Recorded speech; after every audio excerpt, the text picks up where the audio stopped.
Mesdames, Messieurs, peuple congolais, chers membres de la diaspora, individuellement et collectivement, du nord au sud, de l'est à l'ouest et au centre, tant au niveau citoyen qu'intellectuel, politique, militaire, religieux et ou spirituel, je vous informe qu'être citoyen, c'est d'abord d'agir en permanence. Et pourquoi? Parce qu'aucune cause n'est perdue d'avance. Et surtout lorsqu'elle est digne, juste, noble, légitime et voire d'intérêt général. Par conséquent, seule la lutte libère. Parce que sans lutte, il n'y a pas de liberté ni de la dignité rendue à l'individu, et encore moins à un peuple. Sans lutte, il n'y a pas de justice rendue à l'individu, et encore moins à un peuple. Sans lutte, il n'y a pas de respect du but même de la condition humaine, sociale et existentielle. Enfin, sans lutte, il n'y a pas de paix, et encore moins du progrès d'un peuple. Sinon, ça se serait depuis la nuit des temps, depuis que les Blancs étaient venus nous trouver. Et jusqu'à présent, nous luttons depuis l'esclavage, la colonisation et les différents ordres mondiaux qui se sont passés depuis la conférence du Congo, qu'on appelle la conférence de Berlin de 1884-85. Ce fut l'avènement du premier ordre mondial pour le partage de l'Afrique. Et puis arrivé le deuxième ordre mondial, après la Seconde Guerre mondiale en 1945, jusqu'à la fin du mur de Berlin, qu'on appelait la période de la guerre froide, la période des décolonisations, etc. Puis arrivé le troisième ordre mondial, et qui fut, c'est-à-dire l'apogée de l'Occident européen et nord-américain, le monde unipolaire de 1989 jusqu'à nos jours. Et aujourd'hui, nous sommes là dans une période trouble qui est entre l'Occident global et le Sud global. L'Occident global a déjà ses satellites qui sont en Asie, en Afrique, dans les Amériques, Océanie, partout. Et donc là, ils sont en train de... C'est comme si il y a quelque chose qui est en train de perdre. Et donc, ils se mettent tous les moyens pour maintenir cet ordre. Mais peine perdue. Parce que nous avions déjà le Sud global, qui a déjà des technologies, qui a déjà tout compris, etc. Donc, nous sommes en présence de cette guerre-là. Et cette guerre-là se passe à l'échelle continentale. Et vous n'imaginez pas. Parce qu'il y a trop d'enjeux. Il n'y a pas que les problématiques esclavagistes, néocolonialistes, impérialistes, qu'on peut dire. Mais au cœur des enjeux, ce sont les contrôles des matières premières. Et surtout, ce ne sont plus les matières fossiles qui sont surtout les soucis, mais surtout ce qu'on appelle les terres rares, les nodules submétalliques. Et voilà, connus des géologues et de compagnie, les terres rares, les nodules submétalliques pour les technologies civiles, militaires et aérospatiales pour ces mesures. Voilà. Donc l'Occident n'a pas ça. Et donc, où est-ce qu'elle trouve ça? Il y a la vache à lait qui est l'Afrique. Et la vache à lait, c'est l'Afrique, mais bien entendu. Mais le bassin du Congo, la République démocratique du Congo et la vache à lait. C'est pourquoi, c'est pour cela que ce pays ne se sortira jamais. Tant qu'il y a tous ces différents enjeux. Et s'ils ne prennent pas conscience, nous signons l'alerte. Et c'est pourquoi, d'un point de vue africain, bantou et autres, donc on alerte tout le monde pour que nous puissions ensemble prendre le taureau par les cornes, par des stratégies et autres. Mais les stratégies, c'est commencer déjà par le savoir, puisque l'ignorance est la pire des souffrances.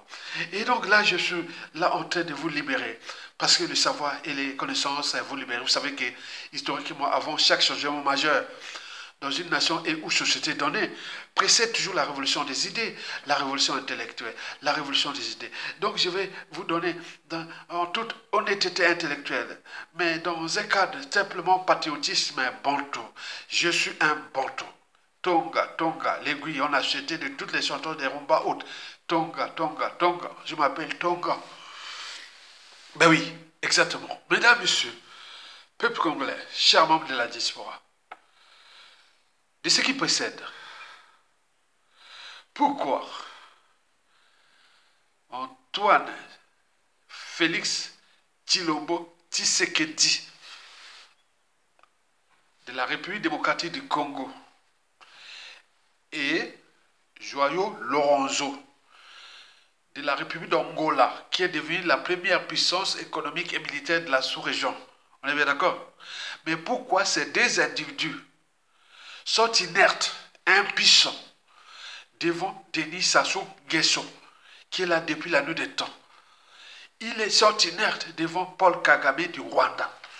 Tout le monde doit se poser les questions. Mais bien entendu, tout le monde le sait, ils ont donné les réponses. Chacun va interpréter de sa manière. Mais je donne mes réflexions en tenant compte des indicateurs, des signes, de la situation, du contexte, des enjeux et des perspectives. Pour tous ceux qui, à un moment, qui comprennent ces choses-là, ils peuvent dire, voilà. Donc, je vois ce qui se passe.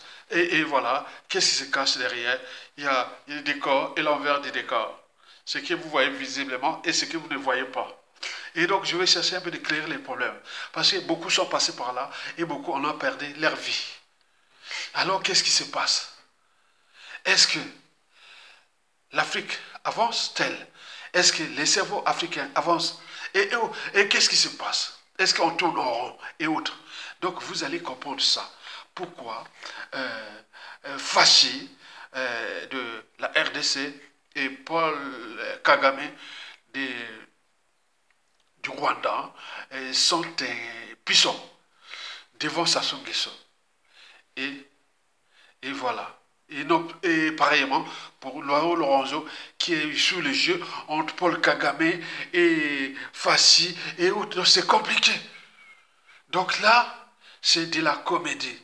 Et si vous ne savez pas, vous savez que ce monde de brut, c'est le monde des rapports de force. Le monde des rapports de force.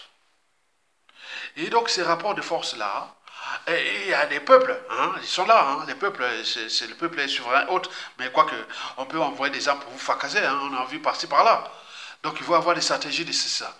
Et deuxièmement, ce sont des puissances économiques. Ben oui, les gros poissons mangent tous les petits poissons. Mais d'un point de vue des sciences naturelles, ou même on dit l'évolution, bon, je ne suis pas emballé dans les sciences de l'évolution, et pourtant moi j'ai fait les sciences naturelles, hein, qu'on appelle les biologie, géologie. J'ai un bac plus 4 en France de sciences de la vie et de la terre, biologie végétale, biologie animale, géologie et tout compagnie. Hein. Allez même jusqu'à bac plus 5 en environnement, développement durable, l'écosystème, tout ce que vous parlez là, ce sont des trucs que vraiment j'avais fait alors un diplôme qui était d'actualité, puisque j'ai déjà les bases scientifiques. En plus, la situation, le contexte et les enjeux apportent d'autres nouvelles, alors que j'ai déjà une base scientifique. Donc vous voyez qu'à quel niveau le monsieur là doit être adapté. Parce qu'il a déjà cette base biologique, géologique, écosystème environnemental. Vous voyez déjà ça. Donc on comprend les enjeux. Et très vite, de l'infiniment petit à l'infiniment grand. Que ce soit les virus, les bactéries. Et jusqu'aux champignons microscopiques, les âmes et tout. Donc on en comprend les enjeux. Donc je vais ici vous faire quelque part un traité des citoyennetés bantoues. Ce traité touche déjà la géostratégie, la géopolitique et la politique. Géostratégie, c'est comme disait Charles Darwin, on s'entend que ce ne sont pas les êtres les plus forts et ou les plus intelligents qui survivent, mais ce sont ceux qui s'adaptent le mieux au changement. Ça, c'est la géostratégie. Maintenant, la géopolitique, c'est la politique, c'est la géographie de la politique, qui, en réalité, est la conséquence déjà de la géostratégie. Et que je vais vous expliquer. Puis arrive la politique. La politique, c'est ce que nous subissons du quotidien, le pouvoir. Hein, et ces contre-pouvoirs et tout compagnie. Les démocrates, les despotes, les tyrannies et tout compagnie. Donc c'est ça, c'est chamboulé. Et donc, nous allons rentrer là pour expliquer au plus simple et aux Congolais. Les Congolais, na Mongala, hein, au Congo là-bas, on Mongala, mais na Bantou. La première temps, je suis Bantou. Ça se voit. Même si on est arrivé ici en France, j'ai passé dans les endroits, surtout les Ouest africains, hein, ils repèrent bien, hein, ils disent, ah oui, c'est un Congolais. Même si tu passes comme ça, tu vois, non, non, c'est Congolais. D'autres, par l'accent ou autre, ils arrivaient à faire ça. Non, oui, c'est un Congolais. Ou c'est, voilà. Donc c'était vraiment grillé, hein, à toi. Ben, ils nous aiment, hein, les Ouest Africains. Ah ben oui, hein, je ne mesure pas, hein, ils nous aiment. Les Bantous d'Afrique centrale. Bon, je ne sais pas pour quel enjeu, mais ça marche. Bon, ok. Très bien. Donc, nous allons rentrer là, dans le vif du sujet, dans la géostratégie et ou la géopolitique. Et n'oublions pas la politique pour les nuls. Au regard de la problématique, de la situation, du contexte, des enjeux et des perspectives. Ce qui se passe en Afrique centrale. L'Afrique centrale. Quand on parle d'Afrique centrale, on parle globalement Afrique équatoriale. Dans les pays, si je situe les Bantous, hein, bon, beaucoup sont, d'abord commençons par le Rwanda, il y a 80% des Bantous là-bas qui s'appellent les Hutus, qui ont fui, qui ne commandent plus. C'est la tribu allochtone qui s'appelle, en son naturel, on appelle la tribu allochtone. Allochtone, c'est tout ce qui vient d'ailleurs. Autochtone, c'est la souche. Allochtone, A-L-D-L, voilà. Allochtones, ce sont les Tutsis, qui sont venus d'ailleurs. Mais nous avions des Bantous qui sont les Hutus. Ils sont maintenant éparpillés dans les pays périphériques. Parce que depuis le génocide de 1994, avec la complicité de l'ordre mondial qui s'est chamboulé en 1999, le troisième ordre mondial, dont nous subissons, c'est, voilà, donc vous comprenez ça. Bon, il y a aussi les Burundis. Les Burundis, il y a beaucoup de Bantous là-bas. En Ouganda, n'oublions pas. Au Soudan du Sud, ce sont des Bantous. Une grande partie de Centrafrique, ce sont des Bantous. Le sud du Tchad, ce sont des Bantous. Le Cameroun, ce sont des Bantous. Et surtout, alors, là, c'est la Guinée équatoriale, le Gabon, les deux Congos, l'Angola, une partie de la Zambie, une partie de Tanzanie. Voilà, ça c'est tout cet ensemble-là qu'on appelle les Bantous. Beaucoup avaient immigré jusqu'en Afrique du Sud parce qu'on ne sait pas où l'origine des Bantous en fait. Bon, beaucoup disent que c'est l'Afrique centrale, mais beaucoup disent que c'est à partir du Nigeria actuel. Le Nigeria, c'est même la base même des Bantous. Donc quand vous voyez même par les faciès, on voit que c'est, voilà. Donc le Nigeria, une partie voilà, différents des Aoussa, tout ça, ce sont des différents groupes ethniques d'Afrique, parce que nous avons 2500 tribus en Afrique. Mais les différents groupes, hein, comme on voit les Bantous, les Aoussa, les Moshiman, les Arabes, les Peuls, les Wolofs, donc tout ça, c'est mélangé, on voit par les différents faciès. Cette diversité humaine africaine, ou noire, on le voit. Ici, en Occident, pour nous qui avions déjà de nombreuses années en Occident, donc moi, quand Yatonga arrive, voilà, on voit une femme, on sait que ça, c'est peut-être des robes du Sud, ça, c'est ça peut être des châtains clairs, brunes et autres, mais ce n'est pas tout. Ça va, mais même on sait que ça, c'est caucasien, ça c'est slave, ça c'est Europe du Nord, ça c'est... Donc on le connaît, donc c'est ça. Donc quelque part on est au quai de la biologie, hein, des sciences naturelles quelque part. Donc on connaît ça, les facettes là. Ils sont en Asie, partout. Hein, donc il faut vraiment étudier l'ethnologie qui consiste à étudier les humains par rapport à ça qu'on appelle anthropologie haute. Voilà, je vais parler en détail. Voilà pour l'introduction. Et donc là, Pour vous, pourquoi j'en parle? Parce que les gens disent, oh, tu ne vois pas droit. Mais non, on n'est pas là pour aller tout droit dire que ça soit fait, ça c'est fini. Non, nous sommes là pour instruire. Nous sommes là pour instruire. C'est-à-dire, préparer les citoyens. Puisque en Afrique, là-bas, il n'y a plus rien. Donc, ceux et celles qui ont les savoirs dans la tête ou dans l'éducation haute, on peut créer des plateformes et éduquer. Vous venez, même ici, j'ai envoyé même des vidéos à certaines personnes. Vous pouvez aller voir Isidore Ayatonga dans YouTube. Vous avez l'essence du patriotisme, de la culture bantou et tout compagnie. Vous faites quelque chose de réfléchi et bien. Je le publie toujours. Et je demande là, il n'y a pas. Il n'y a pas, ils ne viennent pas. Parce que l'enjeu, c'est quoi? Si tu viens du Congolais de Brazzaville ou de la RDC ou qui parle français, et tu vois c'est quelque chose de bien, tu peux y aller 2, 3 fois, tu as une petite chaîne qui ne connaît pas, tu mets les liens de ta chaîne. Mais il ne faut pas publier ça déjà sur YouTube. Hein. Il faut que tu viennes déjà ça parce qu'il va me demander des droits d'auteur.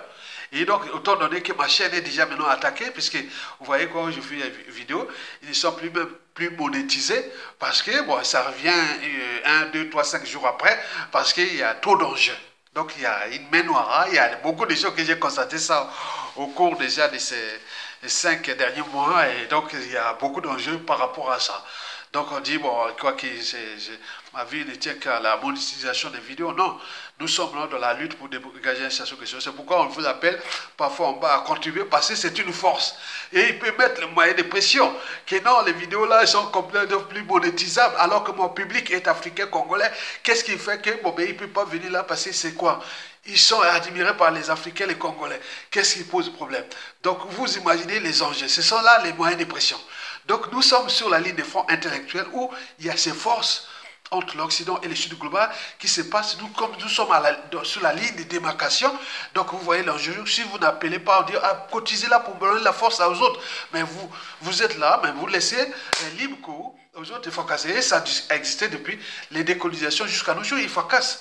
Il faut casser parce que vous n'avez pas des moyens de mener votre combat. Et vous attendez qu'il y ait un pouvoir, il y a Tonga, soit disons, ça soit tombé à tout instant, il va tomber certainement. Je suis bien assis au pays, militairement, politiquement, intellectuellement, autre. Je ne peux pas me glorifier, je suis bien assis au Congo. Si ça change, au Congo, je sais que je serai là. Que ce ne soit pas moi, que ce soit, il y aura plein de raisons. Donc je n'ai rien à foutre de leurs moyens de pression. Donc, au moment que je suis encore en vie, et je transmets à mes proches, à ça qui vont transmettre ça. C'est très bien. Donc, vous voyez, par exemple, les pubs, là, tout ça qui arrive là, en retard et autres, mais parce qu'il y a ces moyens de pression, je ne sais pas ce que c'est moi, il y a un censeur du gouvernement de YouTube qui doit dire non, non, non, non, bon. Donc, on va pas rentrer pour ne pas heurter la sensibilité de ces enjeux entre eux. Mais là, ça va passer après. Ok, très bien. Bon, donc, nous allons traiter le sujet du jour. Pourquoi le président de la RDC, Félix Antoine Tshilombo Tshisekedi, qui, il faut vous le rappeler, il est mon petit frère de 12 jours, parce que j'étais né à Brazzaville le 1er juin 1963. À 5h30 du matin, à l'hôpital général, devenu CHU. Et mes parents vivaient à Wenge, le 5e arrondissement de Brazzaville. Mais lui, il naissait le 13 juin. Et ses parents habitaient à Kisasa. Il est né aussi à Kisasa. Moi, à Brazzaville, vous voyez Félix Tshisekedi. Et donc, c'est comme ça.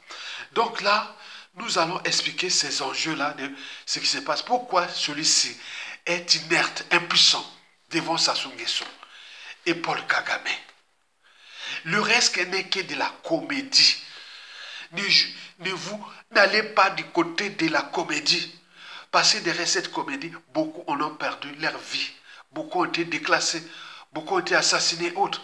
C'est dangereux. Donc il faut aller là-bas avec des stratégies. Comprendre comment fonctionne ce monde. D'ailleurs, un arabe, pendant les printemps arabes, en 1980, en 2011, je l'avais retrouvé quelque part à la porte de Bagnolet. dans la porte de Bagnolet. On en a discuté dans un bar comme ça, je ne sais pas ce qui s'est arrivé. Bon, ben, j'étais un peu étonné parce que, bon, je dirais qu'est-ce que c'est, voilà. Mais il avait discuté, le gars était vraiment, chaque fois, on avait fait beaucoup de sujets. Mais l'arabe, là, était toujours vers moi, là, il vient, Aya, tu t'appelles comment? Aya, oui, j'ai dit Aya. Ah oui, Aya, chez nous, Aya. Mais et chaque fois, il ne voulait pas me lâcher, je veux dire sincèrement. Mais attends, qu'est-ce que tu veux? Et là, on discute. Il va me dire, attends. Il faut comprendre comment fonctionne ce monde-là. Si tu ne connais pas comment fonctionne ce monde-là, tu seras toujours à la plaque. Tu seras toujours démoli, détruit et tout compagnie. Les autres là, les mères là, ils vont continuer comme ça. Donc il faut comprendre ce monde-là. Donc là, on avait tout expliqué. Et donc ça a corroboré à ce qu'on avait déjà discuté. Et moi, ce qui était gênant, parce qu'il m'a laissé. Bon, s'il m'écoute, s'il est quelque part, bon, c'était quand même une soirée. Bon, voilà, donc on avait discuté vraiment longuement et en 2011, après, bon, ben, avec tout ce qui s'est arrivé, bon, il avait déjà quelque part raison. Donc vous devez comprendre pourquoi Félix Tshisekedi joue. En fait, Félix Tshisekedi voulait attaquer Sassou Nguesso, il a les moyens d'attaquer Sassou Nguesso. Pourquoi il s'est plaint que Sassou veuille lui perturber son régime? Sassou, que pèse le Congo-Brazzaville de Sassou Nguesso par rapport à la RDC? Déjà au niveau population, au niveau des forces, rien du tout. Et donc pourquoi ça c'est encore, on pourra en reparler même au temps de Marien Ngouabi qui avait peur de Mobutu par les armes, et Marien Ngouabi plutôt s'avait une armée encore, mais rien du tout. Mais comment un petit pays du Rwanda qui est terrorisé toute la sous-région? Pourquoi Joao Lorenze, lui aussi, a peur de Paul Kagame et tout compagnie? Et donc là ça devient problématique. Donc il faut expliquer au plus grand nombre, aux citoyens, pour que les citoyens puissent se libérer du joug du néocolonialisme, pour libérer l'Afrique par le savoir et les connaissances. Mesdames et sœurs, peuple congolais, je vais vous donner, et maintenant, les 3 raisons pour lesquelles Félix Tshisekedi, dit Fachi, qui est mon petit frère, Aleki, Paul Kagame, qui est grand frère, hein, ouais, grand frère. Paul Kagame et Joao Lorenze, qui est aussi grand frère, et qui ont père de Sassou Nguesso, qui est mon père quelque part. Parce qu'il y a sa fille là, et tout ça, ils sont nés en même année que moi. Ces enfants-là, les deux premiers, ils sont nés en la même année que moi, même les mêmes années. Hein. Donc quelque part, il serait mon papa. Hein. Mais là, les papas de qui? Quel papa qui est là, qui cesse de tuer, donc c'est un autre, voilà. Donc on se demande pourquoi ils ont peur. Donc je vais parler de la géostratégie, de la géopolitique et de la politique. La première raison pour laquelle Félix Tshisekedi, Joao Lorenzo ont peur de Sassou Nguesso et de Paul Kagame, ou sont impuissants à Denis Sassou Nguesso et Paul Kagame. Cette raison est géostratégique. Géostratégique. Vous le savez que dans cette Afrique, nos dirigeants, quand on voit qu'un dictateur ou démocrate ou tout compagnie, il est libre, il en a. Donc ce sont des pactes qu'ils ont signés. Quand on signe un pacte, c'est qu'il y a un donneur d'ordre. Il y a toujours un donneur d'ordre. Le principe de la verticalité est la règle. Donc il y a un donneur d'ordre. Différent des contrats. Dans les contrats, le principe est la verticalité, et l'horizontalité. L'horizontalité. Alors que le pacte, verticalité, contrat, horizontalité. Contrat de mariage, contrat d'affaires, contrat de propos, on est égal, des partenaires. Mais or, dans le pacte, et donc, Joao Lorenzo, quand il regarde Sassou Nguesso, qu'est-ce qu'il voit? Il voit Sassou Nguesso comme pion de la France Afrique. Donc il voit là Total. Il voit là la France Afrique. Il voit là la France, l'Europe, l'Occident. l'ordre occidental global, etc. Donc, c'est dit, ah, tiens, sauf si on me demande de faire ça, et voilà, donc voilà, si je, voilà. Donc, Joyeux Lorenzo devant Sassou Nguesso n'est rien. 4000 balais, 0,0%. Il peut agir contre Sassou Nguesso, mais il ne peut agir. Parce qu'il y a ce pacte qui lie Joao Lorenzo quand il avait évincé par ses arrangements d'eau Santos, paix à son âme, mais parce qu'il est là. À chaque fois qu'il veut agiter, attention. Attention, il y a des limites. Tu achètes une liberté, mais tu ne dois pas attaquer Sassou Nguesso comme ça. Mais les gars, fini, attends, c'est pas possible. Donc il est là, inerte, impuissant devant Sassou Nguesso. Ils vont se rencontrer, venir là. Pareil pour Félix Tshisekedi devant Sassou Nguesso. Parce que lui, c'est sa famille et tout ça, ils sont en Europe, ici, en Belgique et tout compagnie, la France et la Belgique et tout compagnie, vous connaissez ça, l'Europe et tout compagnie. Donc il pense déjà à ses enfants, petits enfants, au détriment du peuple. Au lieu de démissionner, dire ah non, mais je laisse là, bon, ben, quelqu'un qui est plus libre. Non, il ne peut pas. Parce qu'il y a ce pacte. On appelle ça de la géostratégie. Parce qu'il y a des donneurs d'ordre dans ce pacte. Que si tu veux être au pouvoir et tout compagnie. Donc, Félix Tshisekedi est arrivé en 2018 au pouvoir, même s'il a triché en 2023, mais ça rentre toujours dans ce pacte. Il fait le jeu, la comédie et autres. Donc, il peut attaquer Sassou, ne peut attaquer Sassou Nguesso. Joao Lorenzo, pareil. Mais alors du côté de Paul Kagame. Or, que Sassou Nguesso s'est allié à Paul Kagame, passé pour ce même pacte occidental et autres. Et donc, ah là, Joao Lorenzo, c'est, ah tiens, Sassou avec Paul Kagame, c'est malin. Et Félix Tshisekedi, c'est que Sassou Nguesso avec Paul Kagame. Et donc, vous voyez ça. Donc, Paul Kagame fait ses lois dans la sous-région. Parce que l'ordre est occidental, global, qui est déjà problématique parce qu'il y a des rapports entre l'Occident et le Sud global. Donc nous, on connaît là, on voit bien qu'il y a des choses qui se passent là-bas. Le pacte est là. Donc, tant qu'on ne brise pas ce pacte, mais on ne dénonce pas ce pacte, nous ne pourrons rien. Mais pour eux, c'est comme dans la mafia. Vous trouverez tout dans la mafia sauf la sortie. Par conséquent, ils peuvent s'en sortir puisqu'ils ont signé des pactes.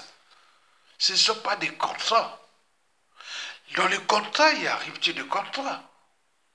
Les contrats pour un despote ou un démocrate et ou un président de fait ou droit, c'est le peuple. Tu vas là-bas, on te vote ou pas, bon, ben, c'est un contrat que, voilà, j'ai signé un contrat, j'ai un programme, j'ai tout, ça n'a pas marché, bon, ben, un contrat, bon, ça va, mais là, ce sont des pactes.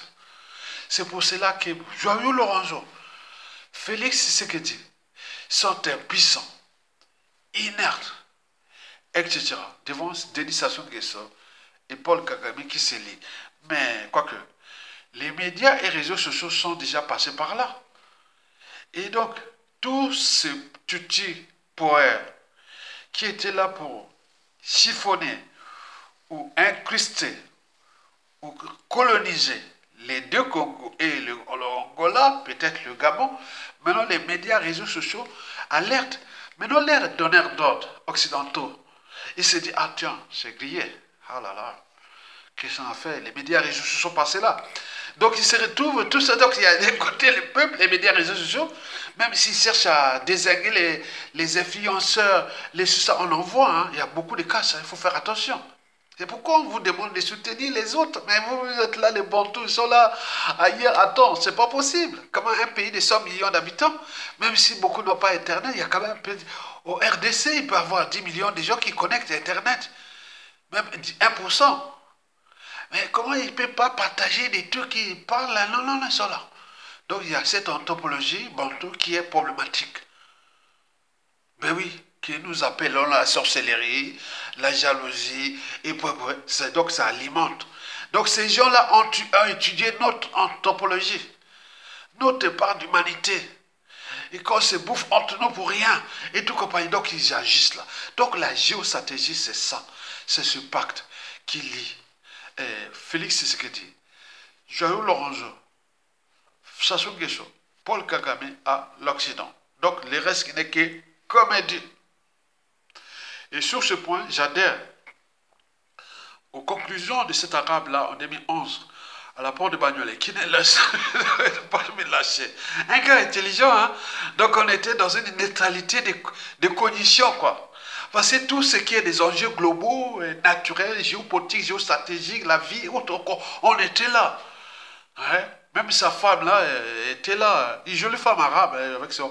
Il était là, il dit, ah, c'est bon, il a rencontré un noir aussi intelligent comme ça. Parce qu'il s'est questionné. Et donc on était dans une région qui ne se connaît pas. Donc on est perdu de vue. Je pense qu'il est quelque part. Il doit se dire, on est rentré dans une instance cognitive. Des réflexions, donc on pouvait même passer 24 heures là, à manger. Donc il m'a dit, voilà. Donc je parle de la géostratégie. La géostratégie, ce sont des ordres mondiaux. Ces différents ordres mondiaux qui gouvernent cette géostratégie en Afrique. Depuis déjà les pseudo-indépendants jusqu'à nos jours. Donc on place des pions, des pièces maîtresses pour cet ordre mondial. Les enjeux déjà de la survie occidentale et surtout des marchés, des technologies et autres. L'Afrique est la caverne d'Ali-Baba et notamment le Congo RDC. Et donc on ne va pas laisser ça comme ça. Soit disons au sud global, que ce soit les Chinois, que ce soit autre. La Russie n'a pas d'intrusion parce qu'elle a déjà, beaucoup de ressources là-bas. Hein. Donc c'est la Chine qui est visée en Afrique centrale. Donc on joue ces enjeux-là. Vous avez tout compris? Très bien. Donc sur ce point, s'il n'y a pas d'accord majeur entre ces pions-là, contre les uns et les autres, c'est-à-dire Paul Kagame et Sassou Nguesso contre Félix Tshisekedi, eh bien oui, et là, s'il n'y a pas d'accord, voilà, ils vont jouer les jeux. Joao Lorenzo contre... Vous avez entendu là, cette année, hein, au début de l'année, on a failli mettre les pressions sur Joao Lorenzo à l'Assemblée nationale angolaise, que Joao Lorenzo dégage. Ce sont là les moyens de pression. Donc depuis, Joao Lorenzo se fait petit, et se fait petit. Parce que ce que tu vois, donc il est obligé de jouer le jeu de Félix Tshisekedi et de Paul Kagame, qui lui est celui qui a été choisi là, par cet ordre mondial occidental en Afrique centrale, chez lui. Donc c'est là que autres se soumettent, mais il faut les jeux. Mais attends, l'après Kagame, on regarde ce qu'on explique. Pour les Rwandais, surtout pour les Tutsis, ça va être fatal. Comme tout droit chambré. C'est mauvais, hein? Ça va être fatal. Comme ce qui est passé en 1994. Même sera expulsé tous les Tutsis. C'est ça, d'Afrique centrale. C'est dangereux, hein? Ils jouent un jeu dangereux de l'ordre occidental, juste comme il était encore. Donc nous sommes là pour éveiller les Bantous, les peuples Bantous. Naoyim Sabino, na Mongala. Bon, écoutez, bon, on passe au la deuxième raison. Sur toi, pour laquelle Félix Tshisekedi, Joao Lorenzo sont impuissants, inertes. Il ne peut pas réagir contre Sassou Nguesso et Paul Kagame, qui se sont fédérés. Mais ils sont déjà grillés et autres. Cette deuxième raison est géopolitique. Géopolitique, ben oui. Vous le savez très bien que, par exemple, Sassou Nguesso, pour asseoir son pouvoir, non, pas pour asseoir son pouvoir, c'est pour désinguer soi-disant la démocratie, parce que c'est l'ADN occidental, démocratie, mais on a une démocratie en Afrique, si ça ne répond pas à nos enjeux, ça ne veut rien dire. On a vu au Congo entre 1992 et 1997, dont les conséquences sont d'actualité. Et donc on avait fait un coup d'État sanglant, France Afrique, quand le professeur Pascal Lissouba, paix à son âme. Et dans ce coup d'État, il y avait confédération des pays périphériques, structurée par la France-Afrique. Qui dit France-Afrique, c'est l'ordre néocolonial ou impérialiste, on pourrait dire tout ça qu'on voulait de la France. On avait mis le Tchad, le Gabon, l'Angola, la RDC, qui était dans une situation un peu compliquée à la chute de Mobutu, mais également le Rwanda et tout compagnie. Il y a eu même beaucoup d'étrangers. Ils étaient venus se battre là pendant 5 mois, entre le 5 juin 1997 au 15 octobre 1997, dont les conséquences sont d'actualité, puisque tout un pays aujourd'hui, qui était un pays, soi-disant, en voie de développement ou en tiers-monde, mais est passé au carbone. Donc, Sassou Nguesso s'était négligé des services qui avaient pour mission de piétiner ce peuple-là et le fracasser et vendre ce pays à la découpe parce qu'on est dans cet ordre-là qui s'appelle l'ordre de l'apogée de l'Occident. Après le premier et le deuxième ordre mondial, nous sommes là entre l'ordre de 1949 à 2024 aujourd'hui qui est à l'apogée parce qu'il y a les rapports entre l'Occident global et le Sud global. Donc ça se joue là. Donc l'Afrique devient le mouton noir quelque part de l'ordre occidental puisque ce qui se passe en Afrique là-bas, en train de tout chambouler, la force Afrique, l'ordre occidental, force Afrique en Afrique, et donc c'est pour les Américains et autres, ça commence à bien faire quoi. Donc on joue ces jeux-là, donc vous imaginez. Donc je vous rappelle que nous sommes là pour éclairer le débat, pour que les esprits s'éveillent. Lorsque les esprits s'éveillent, ces choses se transforment, c'est comme des lampoules. N'allez pas dans les églises de réveil à vous raconter n'importe quoi et vous rentrez à la maison et vous tournez en rond. Et donc, allez seulement voir du côté de ceux et celles qui apportent le savoir et les connaissances. Et donc, dans cette deuxième raison, sur toi qui est géopolitique, ben oui, bon, nous avions dans cette géopolitique-là, nous avons qu'on appelle le Rwanda, qui est à l'est de la RDC. Et ce même Rwanda siphonne les ressources, tout, qui part de la province de l'Itiri, de nord et sud Kivu, et même un peu, voir Maniema, un peu, c'est pas beaucoup, et Tanganyika ou Katanga, bon, c'est encore, mais ça se passe entre l'Itiri, qui fait frontière avec l'Ouganda, et puis le nord et sud Kivu, qui sont frontières avec le Rwanda, et l'Itiri fait frontière avec l'Ouganda. Je n'ai pas la carte là, mais il me semble que c'est ça. Mais il y a aussi le nord et sud Kivu qui font frontière avec le Rwanda et le Burundi. Le Burundi a choisi la RDC. Il a choisi les Bantu. Mais le Rwanda, qui est gouverné par les Tutsis, donc joue ce rôle-là de ce pacte-là qu'il faut recoloniser, créer les chaos et tout ça en Afrique centrale. Et donc, pour ces enjeux des technologies civiles, militaires et aérospatiales, parce qu'il y a les matières premières là-bas. Je vous ai fait des vidéos sur un peu la minéralogie. Voilà, je vous ai fait une vidéo sur la minéralogie, ceux qui ont vu ça. Donc, la minéralogie vue du point de vue géologique. Et donc, on a expliqué beaucoup de géochimie, voilà, des choses comme ça. Donc, vous comprenez ça. Ils sont quelque part là dans ma chaîne YouTube. Bon, j'ai été vu à combien? 3000 vues, pas grand chose. Parce que je ne connais pas comment ça fonctionne. Les 7 systèmes cristallins, qu'est-ce que c'est un terra, qu'est-ce que c'est. Voilà, alors que j'ai expliqué ça, ça passe pas, c'est pas grave. Bon, bref. Donc le Rwanda a pour mission de déstabiliser la sous-région. Parce que pourquoi? Parce que, remarquez vous-même, en Afrique de l'Ouest, ils sont en frontière avec les mondes arabes. Donc les musulmans, on peut les rapporter du terrorisme. Mais nous, en Afrique centrale, ce sont tous des animistes et ou chrétiens. Parce que les premières étrangers qui arrivaient chez nous, ce sont les blancs, ce ne sont pas les arabes. Donc on nous a apporté ce qu'on appelle le christianisme. Donc aller mettre le bazar avec le terrorisme, c'est dire foutre le bazar dans le christianisme, puisque les terreaux du christianisme en Afrique, c'est en Afrique centrale. Et donc si on va foutre les bazars là-bas, pour ces enjeux majeurs de minéraux et autres, c'est un non-sens. Donc on a trouvé une tribu vassale qui s'appelle les Tutsis, et qui sont là, qui sont en train de foutre le bordel. Avec tous ces milices, ces mercenaires qui tuent, qui autres. Vous savez qu'on parle d'un génocide en RDC depuis les années 2000 jusqu'à nos jours, on parle de 20 millions de morts. Ça, c'est comptabilisé. Mais en réalité, c'est d'un 30 ou 50 millions de morts. Déjà sous Joseph Kabila, qui veut revenir au pouvoir, mais sous peut-être notre appellation, on ne sait pas, c'est un tour de passe-passe, on ne sait pas. Mais, quoique, le Rwanda a pour mission là. Et cette mission est désormais grillée. Et tout le monde alerte tout le monde. Et donc là, les Occidentaux s'inquiètent. Et donc, parallèlement, comme ils n'ont pas encore fini avec ça, et donc ils cherchent, ah, mais non, on a un autre gars là. Mais vous, Sassou Nguesso, euh, euh, euh, qu'on appelle Félix Tshisekedi, Joao Lorenzo. Attends, on fait comment, hein? Ou quoi? Vous voulez perturber? Non, on va chercher les accords. Allez voir en Afrique australe, allez voir l'Union africaine, allez voir l'ONU, allez faire ça, c'est de la diversion. Ce qu'on appelle du statu quo.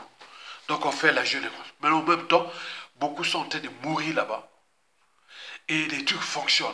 Il y a un marché, il y a ceci, il y a des circuits où les armes les sont achetées. Avec quoi? Avec les matières premières qui sont exploitées là même et vendues là pour vous massacrer, tout ça. Donc c'est vraiment, on achète les armes avec vos propres matières premières pour vous entretuer.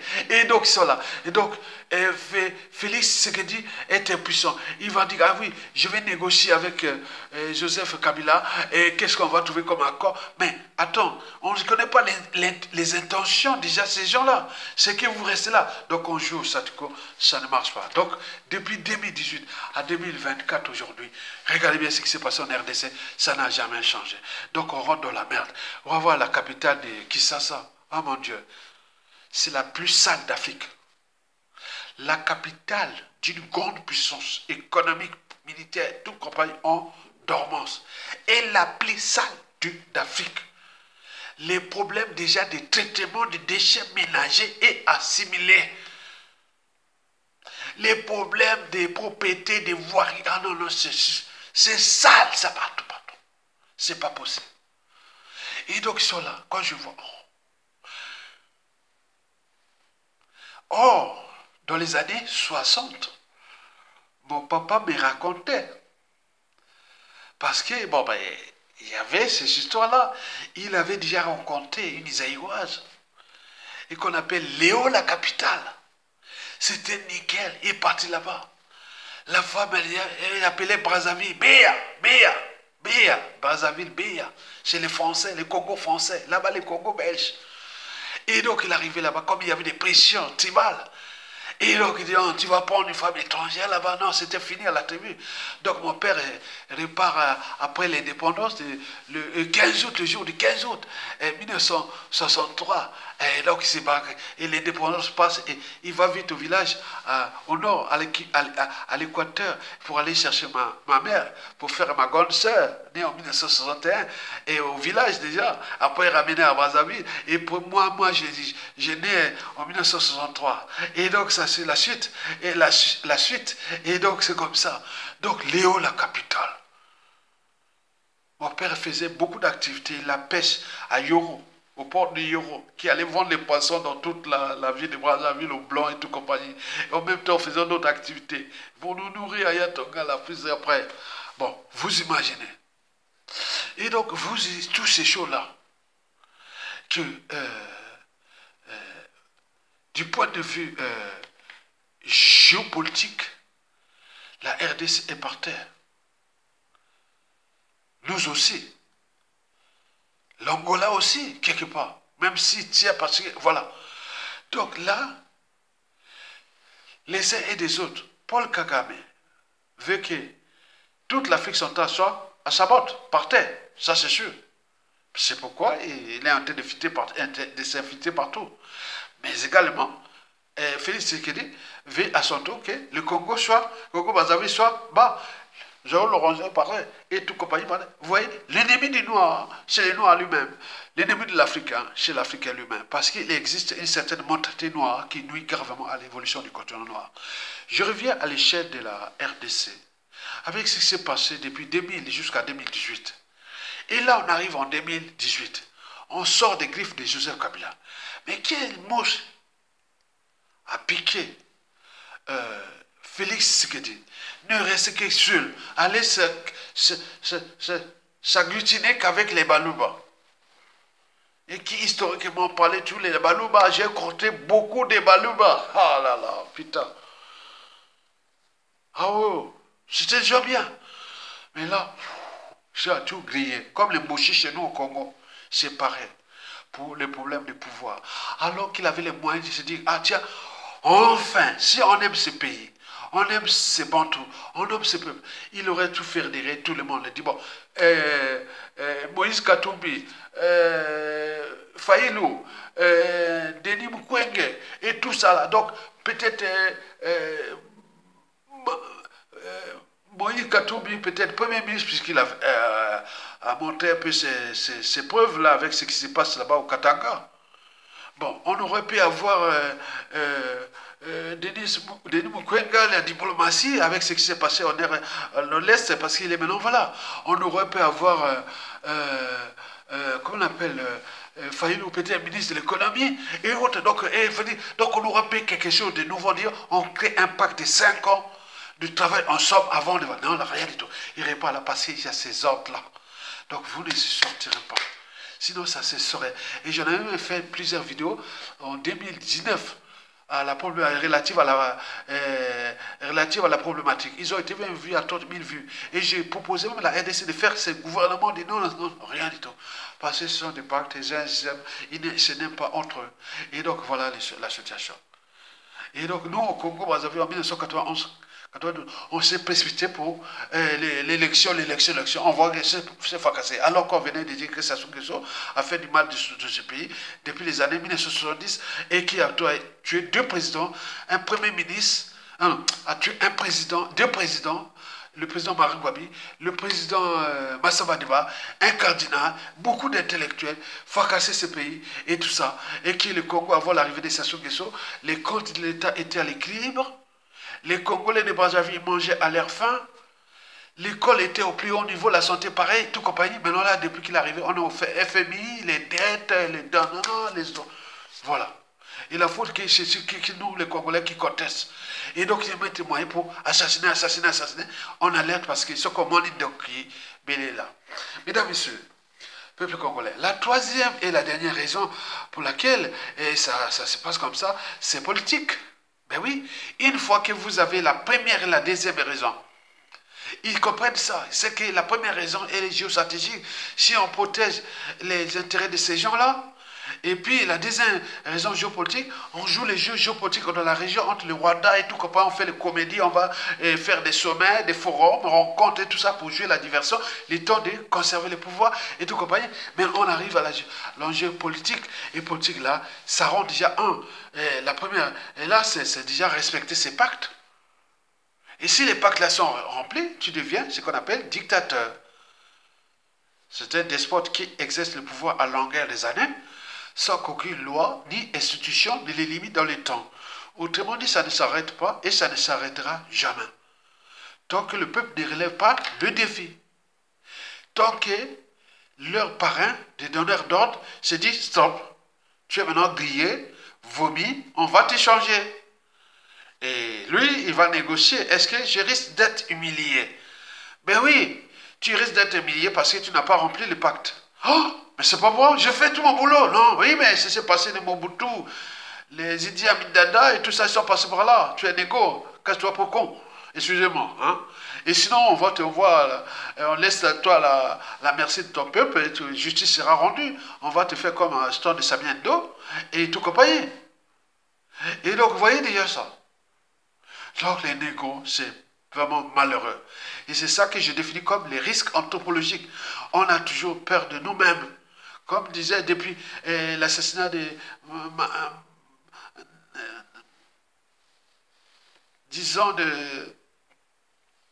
Martin Luther King, de Malcolm X aux États-Unis, depuis l'assassinat de Steve Biko, vous les connaissez en 1977 en Afrique du Sud, et on peut amener Lumumba et tout compagnie. Donc là, ils nous gèrent comme du bétail, puisque dès qu'on n'obtempère pas aux injonctions de ces gens, ils nous tuent comme les lapins, mais jusqu'à combien de temps encore? Oh, tout a chamboulé, va chambouler dans l'espace et le temps. Donc la raison politique, c'est au niveau des perspectives.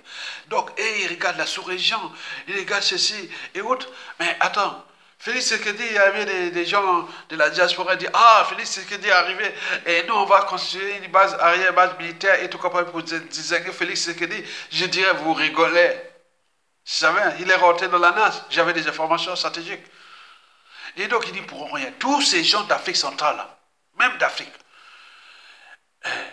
ils n'y pourront pas se confédérer, s'associer, parce que chacun a ses donneurs d'ordre.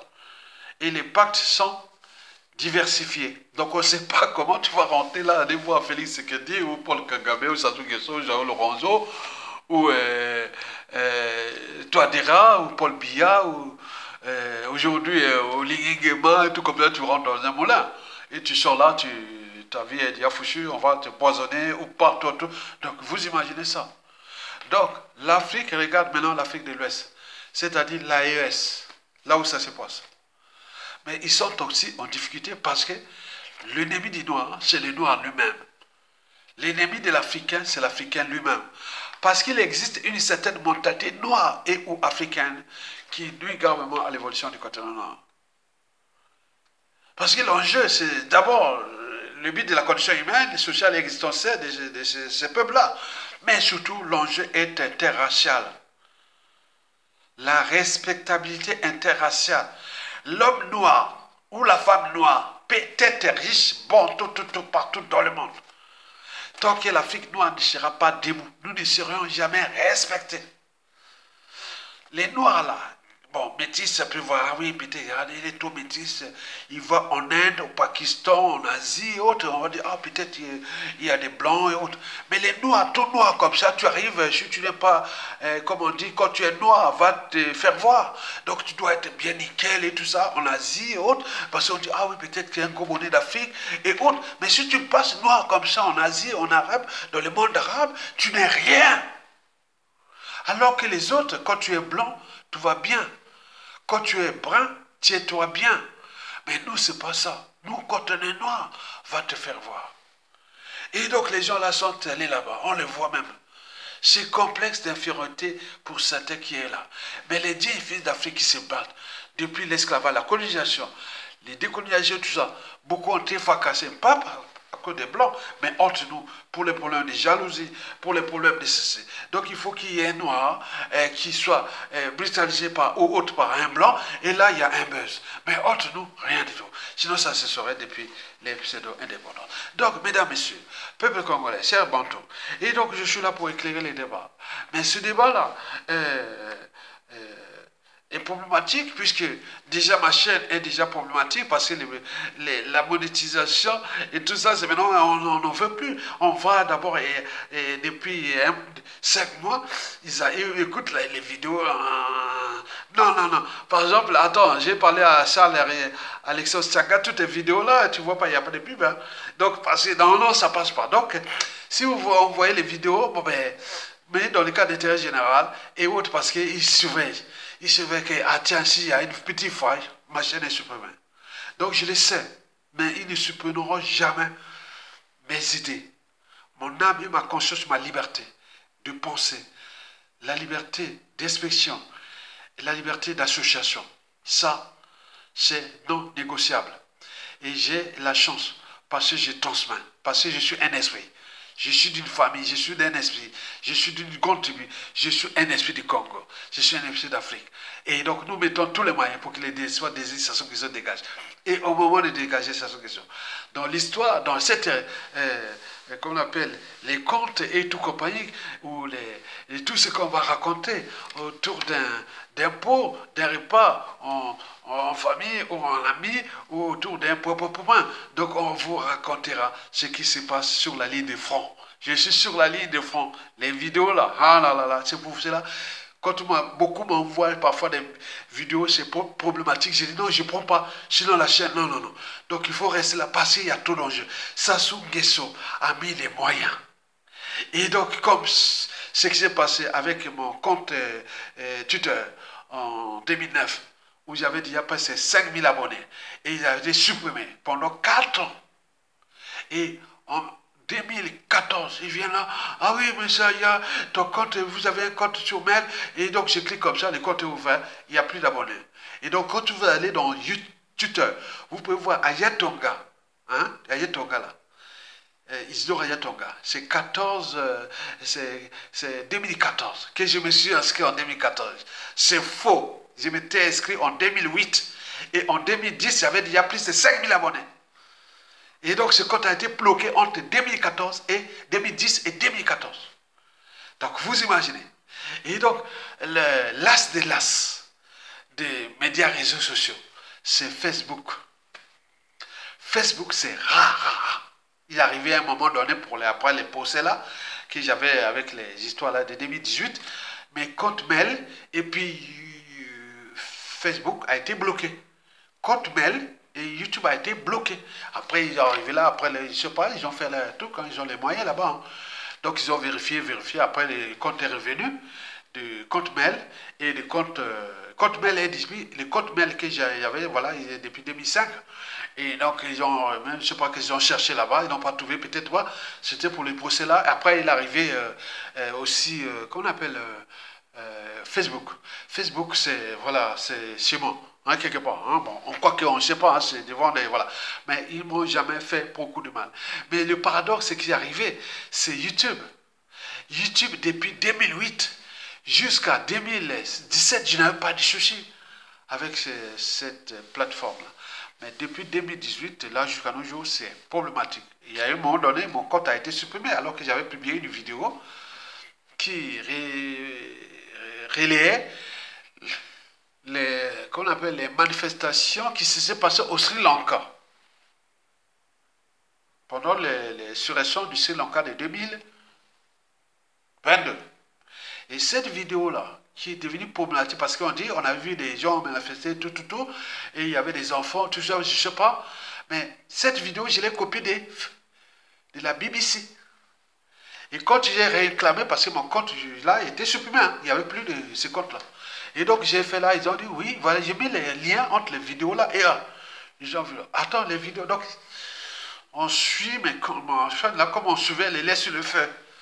Donc si vous ne cotisez pas, vous ne likez pas, vous laissez libre cours à ces gens-là, quoique nous on restera toujours vivants parce que vaut mieux avoir quelqu'un qui parle que quelqu'un qui est dans l'ombre, on ne sait pas comment on va réagir.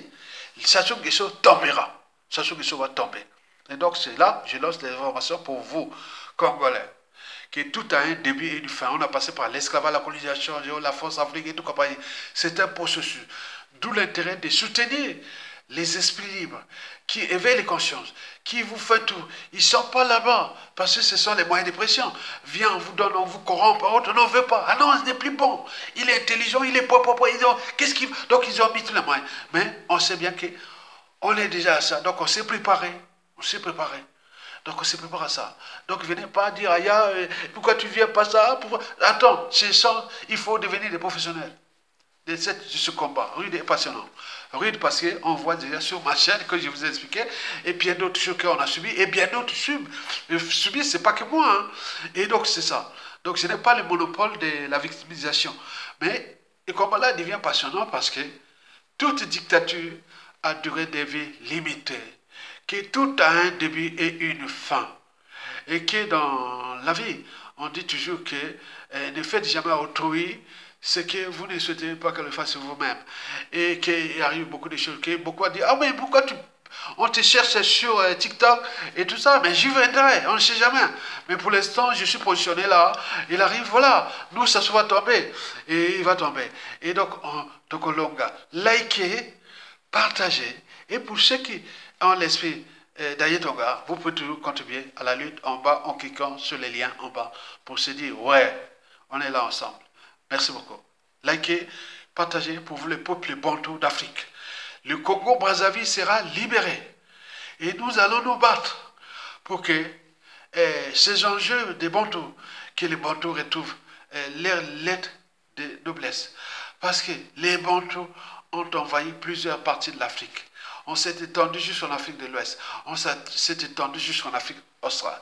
Quand vous voyez les noms en Afrique australe, que ce soit les Zoulous, que ce soit les Kata, et tout compagnie, c'est Mandela. Mandela, c'est les noms des Bantous. Et on peut en multiplier les Madiba, et tout, c'est le nom des Bantous. Nous sommes les Bantous. Nous sommes les peuples premiers, nous sommes les meilleurs. Et parce que nous sommes trop humanisés. Et donc, comme nous sommes trop humanisés, donc il faut continuer dans cet état d'esprit. Et pour libérer nos écosystèmes déjà congolais, d'Afrique centrale et également d'Afrique centrale, au regard de tous ces bouleversements géopolitiques, géostratégiques et politiques en cours à l'échelle continentale. Likez, partagez et merci pour ceux et celles qui ont entendu cette tribune pour l'intérêt de tous. Et merci beaucoup. À bientôt. D'où l'intérêt de partager, toujours partager, parce qu'il y a trop d'enjeux désormais sur ma chaîne. Et je mesure ça, je dis, oh mon Dieu. Bon, voilà. Mais on reste des cas, des règles qu'ils ont fixées. Mais ils peuvent modifier ça, tout. Mais nous, on suit, on regarde. Parce on est là, tant que ça ne tombe pas. Et nous, là, au moment que ça va tomber, ouh, voilà. Et vous avez compris qu'on aura gagné. Mais il va tomber, il doit tomber. Et Tokologa. Merci beaucoup. À bientôt. Partagez, likez et soutenez la résistance.